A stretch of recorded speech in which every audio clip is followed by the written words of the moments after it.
What's up, guys? Welcome to another episode of Invest Iowa. Today, I have Carson Adams with me, and we're going to talk about property management. Thank you so much for coming, man. Yeah, no problem. Give me a background on where you come from and how did you become the person that you are right now? I'm born and raised in Iowa, from Fort Dodge, Iowa, and spent my entire life here. Went to college here. You know, Started off in Fort Dodge after college, moved to Des Moines, and shortly after that, it was in the middle of the Great Recession. Finding a job was tough, and especially for a new college graduate with a degree in anthropology, no one was really hiring for any of that stuff. And so I just found myself with a real low-paying wage job, just working the night shift over at a hospital, uh, and kind of just had a lot of time to reflect. And when I was reflecting, I thought, well, I don't want to be doing this. This doesn't make any money. This is just putting work in or sitting my butt in a chair and just wasting my time, just spending time to make a very small amount of money. Uh, and so I just thought, what's the best way to increase wealth with a growth rate, not just like get a high paying job, Right. do something that you put something in and then a percentage return happens and you can compound it, because compounding of the investment is really how you get wealth. You don't get wealth any way else, really. So So, in real estate probably emerged from having that mental conversation. well, not only that, but in real estate, the barrier to entry, it's relatively low compared to other things like you know bank finance, going into corporate finance or something like that, or into stock trading. The barrier to entry to real estate is be able to legally own real estate, and Right. then you know figure the rest out. So, Yeah, totally makes sense. And then how did you get your real estate journey started? well, I just got a real estate license, and it's not too difficult to just go and get a license. Um, and but when I when I started, I didn't have the idea of being in residential sales or commercial sales or sales at all, really. The mindset I had was I'm going to get a real estate license and I'm going to use that as a qualification to get the real estate knowledge and understanding and networking with other people that deal in real estate. I'm going to go into property management. I'm going to learn how to manage properties because I want to own properties. And so about 4 months after I got my license, 4 or 5 months, got a job in property management and started managing. I think it was 108 apartments with 52 garages over on the south side of Des Moines, and did that for quite a while, and long enough that I got a broker's license in between and Oh, started school again. what are the main takeaways from that job, that first experience with property management? What did you learn? Uh, I learned people live in all different types of ways, and you really got to get out of your head that people should live the way that you live, and that some rules that you thought were set there weren't, but at the same time, rules that you might not have paid attention to too much were actually really important for maintaining some sort of stability in a community. So I'd say that property management really brought in the concepts of uh, how people live around other people, what it's like in the households of people, and just the different types of disturbances and categories of instances and issues that can come up. So it gave me a real good sort of guidebook as to, oh, this issue comes up. Well, that's just like this other issue that came up. So I'll try and either do something different because the last time it didn't turn out so well, or I'll follow the steps that I followed the last time because that kind of resolved that a little quicker than I was expecting. Right. That makes sense. And then I'm curious, people don't have to live in the way that you live, right? And you're setting up expectations for the people that are living there that are not there. What type of struggles did you find people living there have? You know, some people are okay with messy places to live in. Some people, their mess is maybe similar to the idea of what messy is to you. And then there's different degrees of what messy is. And some people are completely mess intolerant. Uh, but not only that, just the way they decorate and have furniture and just their idea. You never really think of your home as an expression of your inner idea of how a human lives their life Mm-hmm. until you see all these different people with all these different ideas of, yeah, this is presumably how they grew up and what the house looked like for them, and that's kind of normal for them. And uh, it's just an interesting way of seeing humanity. You get Yeah. to really see it up close, and hundreds, thousands of people. Yeah. So, And we'll go back to the story of, but I've been meaning to ask you this since you mentioned that the part of the property management.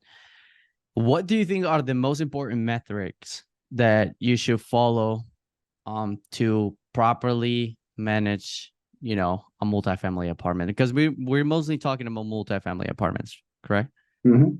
Yeah. What do you think Yes. are those metrics? Whether it's vacancy, whether it's, like how many leases you have on 6 months, of 12 months, what do you see are some of those key numbers that will determine whether a property is going to be successful or not?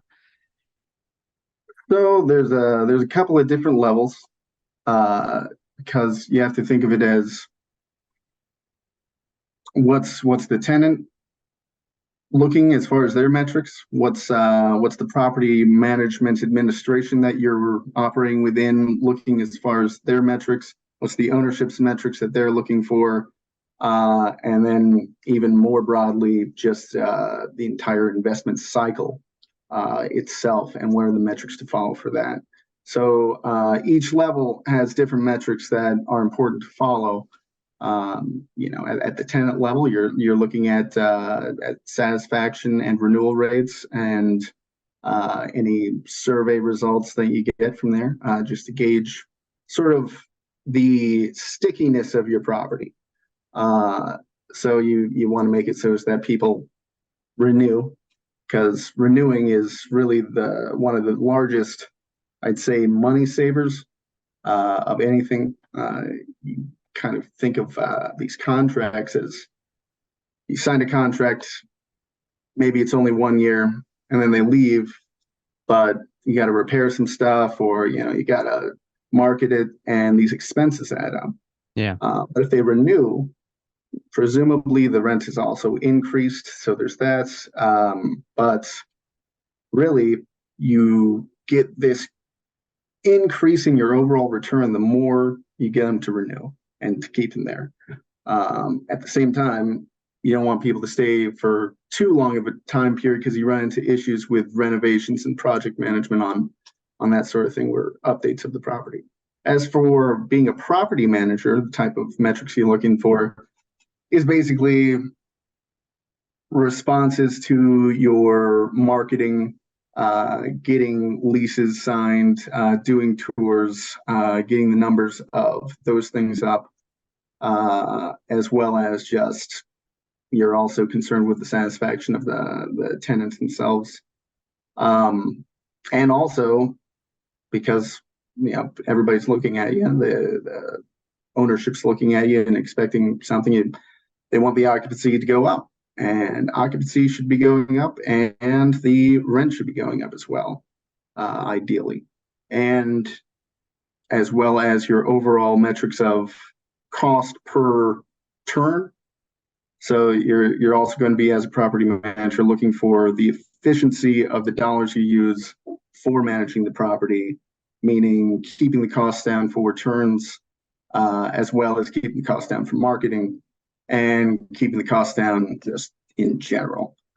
As for ownership, obviously you're looking for your ROI and your own personal IRR. And depending on the type of ownership structure, you might be looking to meet your 10 pref. So I mean, it's all the way up. Different people, different levels, looking at different metrics. Okay, that's interesting. Talk to me about then the requirements or the expectations of the owners and how that determines how property management should be handled. So the ownership wants to make money. I always think of it like we live in the United States. There's a stock market. On that stock market, there are stocks that are REITs and other funds that invest in real estate. And some of the investors, if not sometimes a large chunk of the investors in those, are insurance companies. And these insurance companies, they need a very specific return. They need to meet a minimum level of return because it's how they calculate how much they can afford to give out on, insurance policies and stuff like that. When you have large companies like that own it, they're looking at guarantees of return, which is just following these projected rate increases and trying to figure out if it's risky, if it's too risky. With this management there, are they giving it too much risk?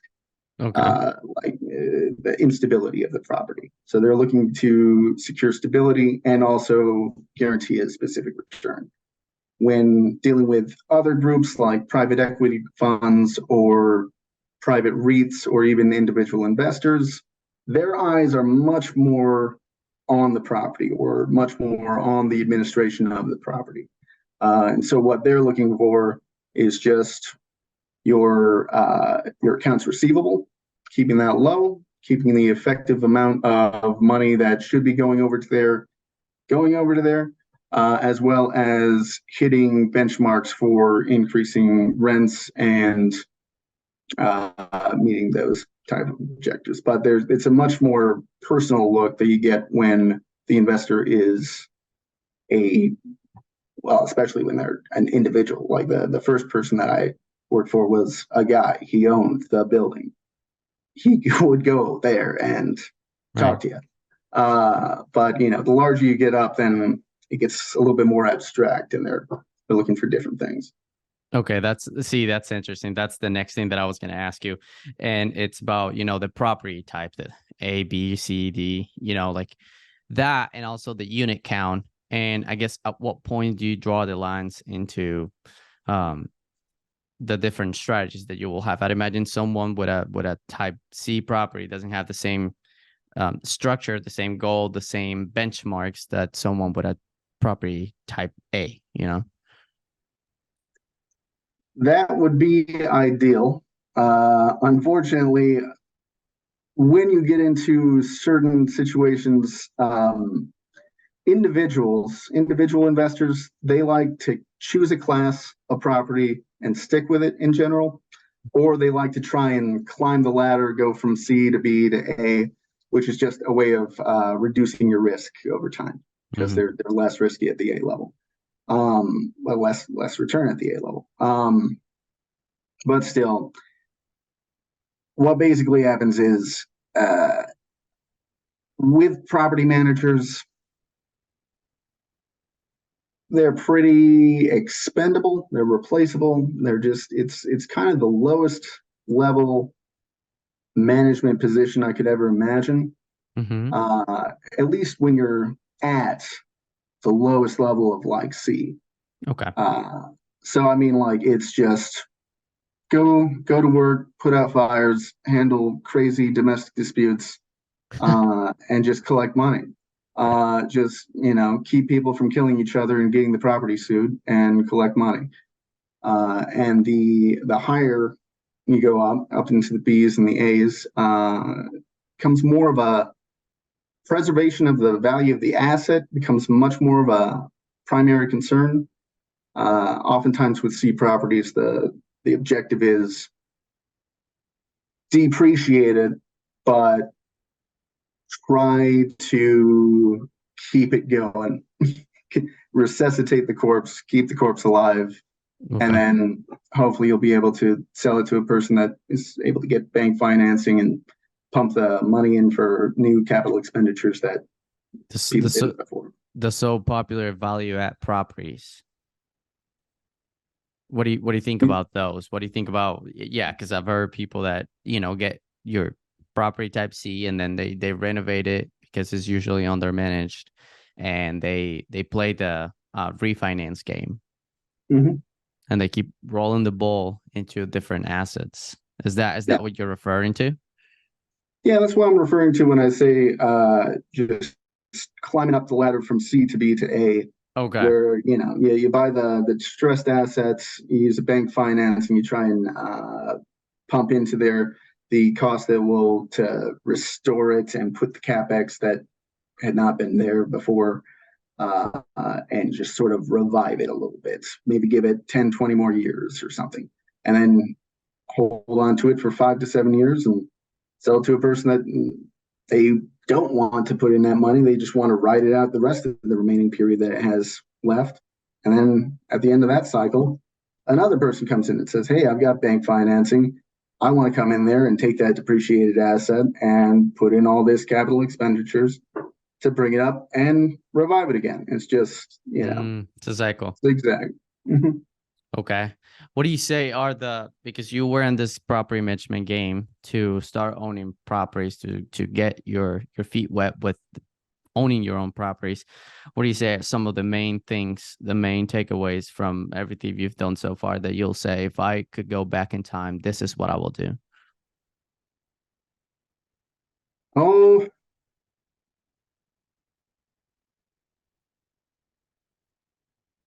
you know, don't think I'd change a thing really. I thought going into it that having a license, getting that ability to, you know, just gives you a little bit of freedom or something like that, that you have this license that allows you to deal in real estate. That's beneficial. But getting experience in property management prior to even owning investment properties myself, that was what I chose because I wanted basically to have the legal expense of having to go to court and learning how to do, say, evictions, and I want to do that on somebody else's dime. I didn't want to learn and pay money. I wanted people to pay me to learn. Gotcha. So, and I did that. Feel confident with that, and I'd recommend it to people to just go in, do the work. It's very, very hard work. Very, very busy, and nobody likes you. So it's one of those. What do you got going on for the future? What are you currently working on? Currently, I'm with Ethan Montang, and we have a company that we operate inside of Des Moines. Basically, we work with investors, finding deals, finding properties. Sometimes it's just going off of referral or wholesale. Sometimes it's buy and flip. Sometimes it's buy, invest, and hold. But basically, we're systematizing, getting investors, finding deals, and then making the returns that people are expecting. So it's kind of where we're at right now, and I'm working with Kim. We're building something that scales. Gotcha. What are some of those offers and structures that you are talking about? I know you guys do a lot of seller finance, creative finance, taking over payments, all of that. What are the things that stand out the most? Yeah. So I'd say the thing that's really a differentiator, something that really we do that I don't see a lot, at least in this market area, is that the creative financing aspect of it is a major part of how we manage investments. So, the current bank situation with interest rates, it's created just a flood of people that are open and into the idea of seller financing. And when you get rates that are at lower rates than you would if you went to a bank, but the seller doesn't have to pay capital gains on selling their property and makes a better return than they do on most things that they could put their money in right away after that. Just is kind of a win-win all around. Okay. And how are you usually structuring those deals? I know that every year is so particularly, but at least here in Des Moines, what are you seeing? As far as like, what do you mean Terms. by As far as uh, terms, what do you see is common nowadays? well, what I recommend for a person looking for terms in an area, and what I do when I try and find information, is if you go to the Polk County Assessor, you just go to the website, and you go over to the links that bring you to the recorder's site, and you look through the mortgage documents. If you've got a name of an investor that you're buying a property from, or even a potential lead or something like that, you can look through, search for their names, go through oftentimes any previous seller financing documents that they've ever done on their previous transactions. And when you're able to get into the mortgage document itself, you'll read interest rate, terms, everything like that. With seller financing, it's very customer specific, or seller specific. So one person's terms that are amenable to them might not be amenable to another person. So getting to know who you're dealing with first and doing that research is important. In an ideal scenario, how much do you guys like to get into a property? With how much down do you guys like to get into a property? Ideally zero. I mean, like Ideal it's zero. yeah. It's Yeah. well, and also when investing, ideally you should never be spending any money. Always be using other people's money. That's the best, most optimal route. Hmm. The most optimal route is find a property, sell the idea of the return of the property, build in equity for yourself, get an investor to give you that money, go and get it. Now you've got equity built in for free. You appreciate the asset, you let it go, you get your return. And if you had a third party property management company that knew what it was doing and did a good job that whole time, you didn't really have to do anything other than find the deal, know the investor, make them happy with the return, and get your own return itself. Okay. Is it mostly the older folks that are looking for that return? Uh, Everybody in America is looking for a return. And most of the wealth in America is not hanging around Gen Z and millennials at the current rate. So, say for instance, the first person that I worked for, he was, a boomer and everything like that. And yeah, I mean, plenty of the people that I've dealt with are of an older generation. The only experience I have with people that were about the same age as me that were, you know, owning large properties, they were doing it similar way to the way that we're doing it, of finding deals, getting people, getting the money, guaranteeing a return, performing on that return, and building in equity for themselves. It's the fastest and best way to go from no money to all the money. Hmm. Yeah, totally agree with you. I've seen it works. I haven't experienced into the multifamily realm myself, but I have seen friends go from 0 to 100 real quick just by building equity. How are you teaching yourself seller finance? What courses have you gone through? What masterminds have you taken? Um, So I've got a master's in business administration, and I also got a certificate in finance. So I really studied quite a bit of finance. But in addition to that, I did go to a seminar sort of trip with Ethan, which was a thing called Power Players, and there we listened to a guy who was a developer in Seattle, and he explained really interesting ways of how to make the finance aspect of real estate work just like the operational part of real estate. oh, So okay. yeah, and the previous mindset that I had before that was of operations, generate cash flow, get return. That's that's how you do it. That's real estate.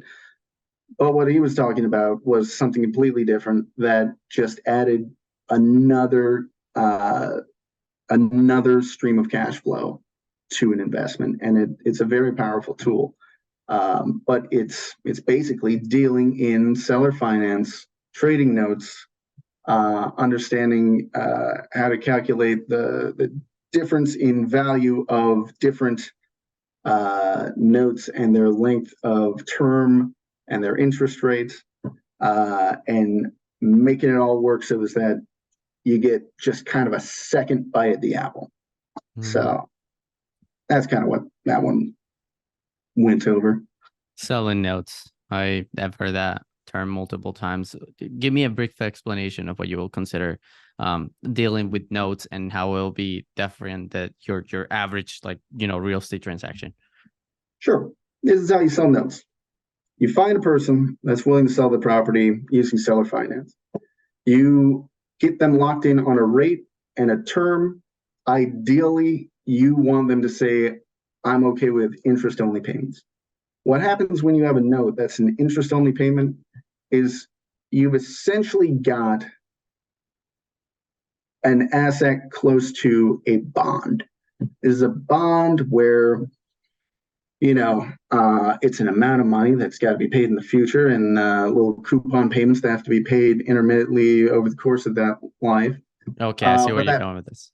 yeah, and that bond has a value, and that bond's value is also relative to the market area and what the rates of interest are for everybody else. So if you find an interest rate preference differential from one investor to another, and you can get this note at one rate and then wrap it into another, you can essentially end up with money for nothing. And if a person doesn't make a payment to you, then you get the property back, and you could sell it, I guess, or do whatever you want, or your required return is lower than the person you sold it to's required return because their Gotcha. interest rate is presumably higher. Their terms are more aggressive because you need to make them more aggressive in order to get that margin. Yeah. So there's that aspect of it, but also one of the more powerful ones is, it's better if I use an example. If you buy a property, say for simplicity's sake, 100% seller financed, and it's $100,000, and the note is 6% for 5 years. So buy a $100,000 property. There you go. Make sure you pay $6,000 a year in interest for 5 years, and then pay them $100,000 at the end of that. You go and you sell it. You sell that property. But if in the terms of the note you work into it that it's not due on sale, you can keep the note alive. It's essentially then kind of a personal line of credit, except for it's got to be secured with some other financial instrument. Oftentimes it's the cash that you receive from selling the property itself. keeping that in escrow. Then you have a chunk of cash. You've got to make payments on it. But if you think of it like my credit card is at 18% and this money over here is at 6%, I just kind of have that now, don't I? Yeah. Now, what I can do is if I've got a property where I got screwed on an interest rate, it's 12% or something like that. Well, I can just take the cash that I got from that transaction, pay off that one, pay off $100,000 of it or whatever, and now I've lowered my interest rate on that. So Hmm. you can take these seller finance deals and augment your overall portfolio's finance rates, Yeah. which, if you play it right, you end up getting everything for free. I see what you're saying. Yeah. I don't have the experience of the multifamily realm, but I do know that selling on wraps are a very powerful component to owning real estate.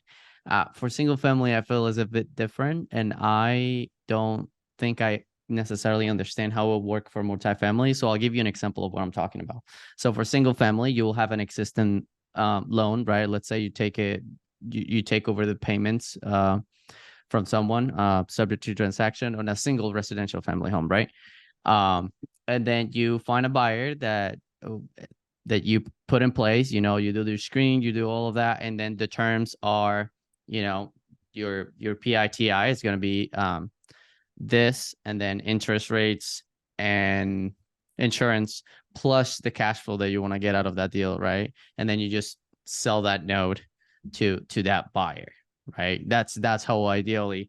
So you just the existing mortgage, you put another mortgage on top of it in a way, and that Mhm. spread is what you're making, right? Um, Mhm.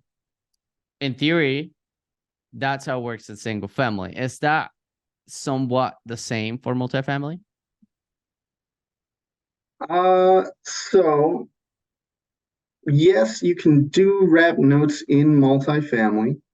Uh, Oftentimes, if you get into larger things, uh, it gets a little bit more complicated. Typically, I mean, some people are real friendly and real nice people, but at a certain point, uh, giving a personal or essentially a personal line of credit of $1 million is a big ask. Yeah. So there are certain aspects of it that go in different ways. That said, then you got to actually look at even more creative people who are doing things like private equity debt servicing. So then you're basically just investors who are in real estate, but they like that seller finance deal and they happen to have a larger amount of money. They're not hard money lenders, but they're there for, yeah, that property is stable. It can get that return. Debt service coverage ratio is good. And the return that I'm going to get on this interest rate is better than I get at, a S&P 500 ETF. So there's Okay. just different markets. Okay. You got to Okay. scale it up to get to the larger things. Okay, with the larger things, I'd imagine it completely changes. But then, do you, in terms of depreciation and actually owning real estate when you're holding notes, is that a thing?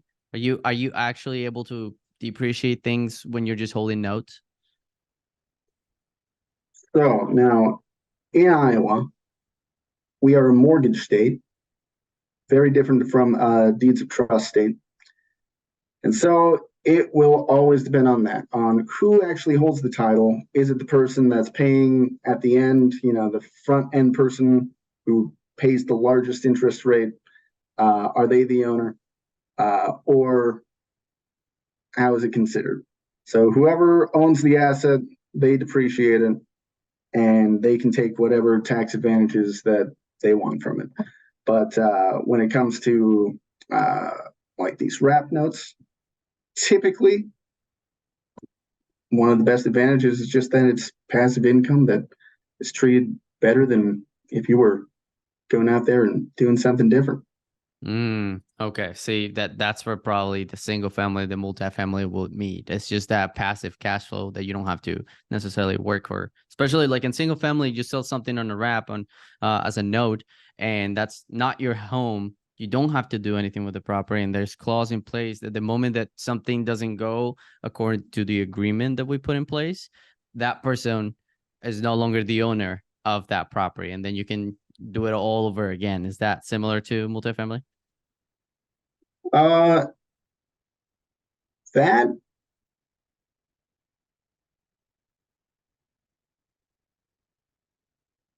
it's not that easy, but Right, right, right. it's it can be a long process. But essentially, just with multifamily, the difference is people are willing to pay lawyers more. Okay. Uh, yeah, and lawyers complicate things. And, Avoid lawyers. and you're dealing with investors. Yeah, Whereas like in the single family investors. realm, it's not, you're not necessarily dealing with people that know about returns. Yeah, Okay. and yeah, especially when you take into account like a 10 pref that you've got for your investors, that's kind of a gun to your head that yeah, always are living with. So Yes. What do you and Ethan have working for the future? What do you see yourself in the next 5 years? oh, we've got a lot of growing things right now. It's pretty exciting. We so I came in because I have a background for systems and administration.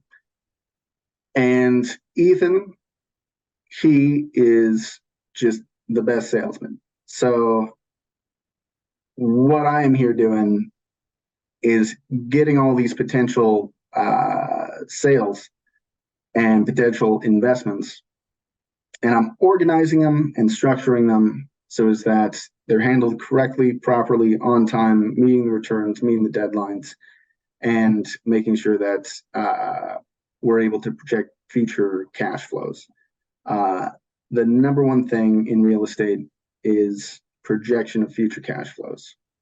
Uh, so we've got that. We've got a construction company. We've got a cleaning company. We've got different aspects that we work within. And just I'm here integrating them all and making sure that everything works correctly and can scale. So that's kind of where we're at. That's amazing, dude. Carlson, what's the best way to contact you or call Ethan, call your team? That would be send an email to youngproproperty@gmail.com. That's Send an awesome. email there. That if people want to reach out to you, that's how they do it. Carlson, thank you so much for your time. I learned a lot. This was really, really productive. I think my main takeaways is just look at multifamily property and the way that you will look at something that produces a return. And it's just like a single factory. Like it doesn't really change anything. I feel like I never really look at real estate in the same way that I should look, just like a business. You're looking for a return and how can you maximize that report. So I appreciate you teaching me a little bit about this. Thank you for being on the podcast, man. No problem. Thanks. All right. If you guys made it this far in the video, subscribe, hit the like button, and I'll see you guys on the next one.